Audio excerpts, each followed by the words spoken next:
5 seconds to go.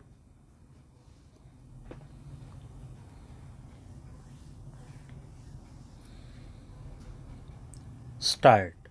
Sir, as the Honorable Minister has already made it clear that this bill has been brought forward for our consideration after due consultation with the central trade unions, and this bill has been necessitated by the fact that the amendment in the Industrial Disputes Act in 1982 excluded the workers in hospitals and other educational institutions from the purview of the Act.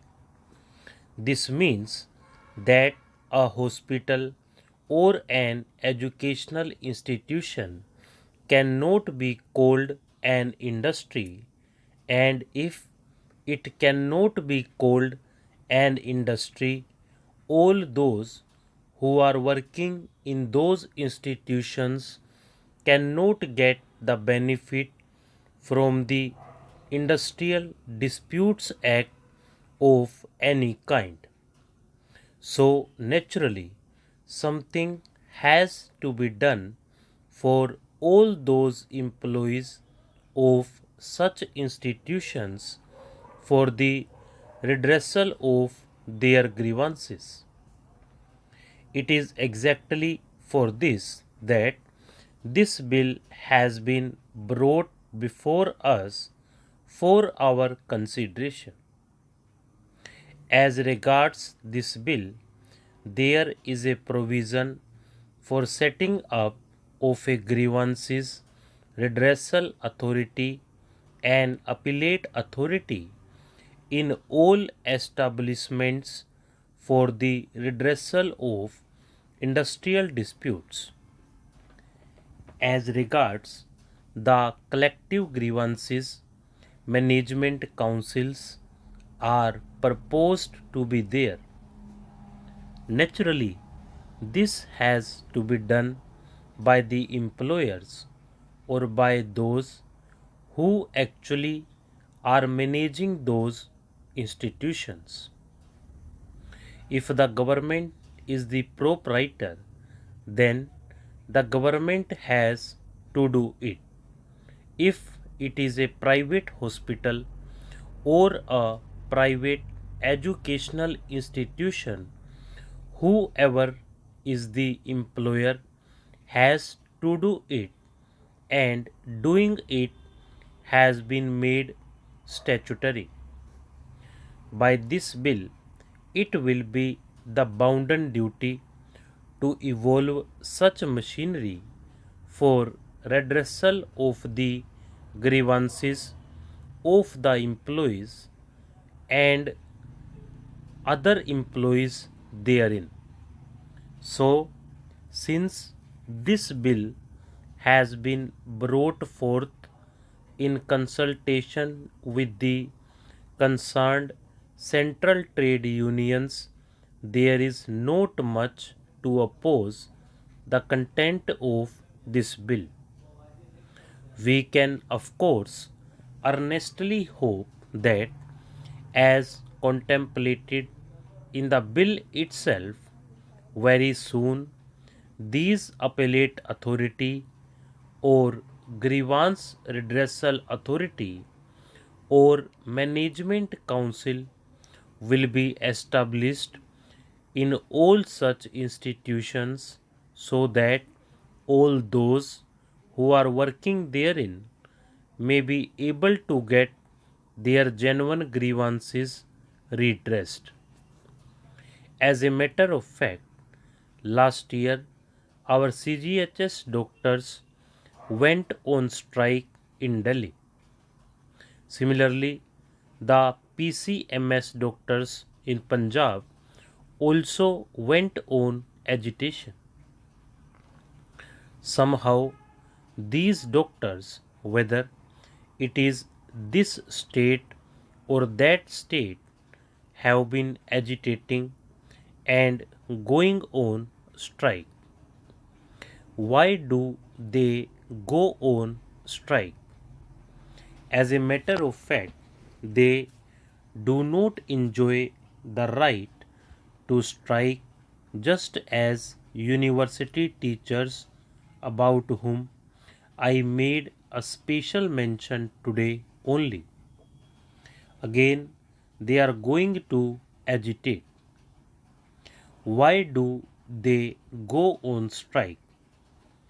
Although they do not have the right to strike, why do they go on strike? That is what I am saying. You listen to me. They go to strike compelled by circumstances. When they are not able to get justice, economic and social, due to them, then whether you give them the right to strike or not, whether it is on the statute books or not, the workers, the wage earners must take that action ultimately. You cannot check them, and you have not been able to check them. After all, you have to come to terms with them. An agreement was signed, an accord was there in the case of university teachers, but that accord has not been implemented as yet. Those university teachers and employees are also covered under this bill. That is why I am mentioning this. As regards doctors, of course, much has been done to give them justice. Still, they are not happy. It is the attempts of the government to keep the medical institutions, the educational institutions free from conflict as far as possible, so that they do not have to agitate every now and then, and there is an alternative mechanism provided for where they can take their grievances.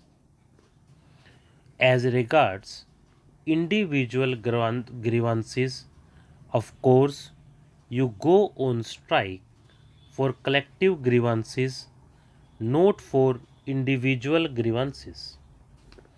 The grievance redressal authority for the appellate authority that is being provided for is all right. It is only in the case of collective grievances that trade union activity comes into the picture. But that also comes into the picture if necessary.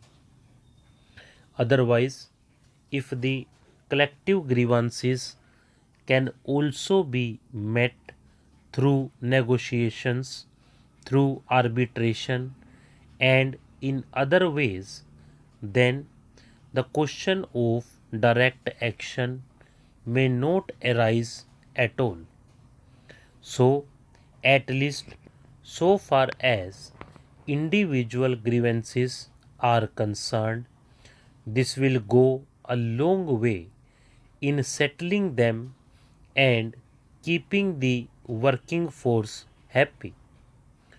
As regards collective grievances also, I personally think that the mechanism that is now being provided for will go a long way to eliminate conflicts.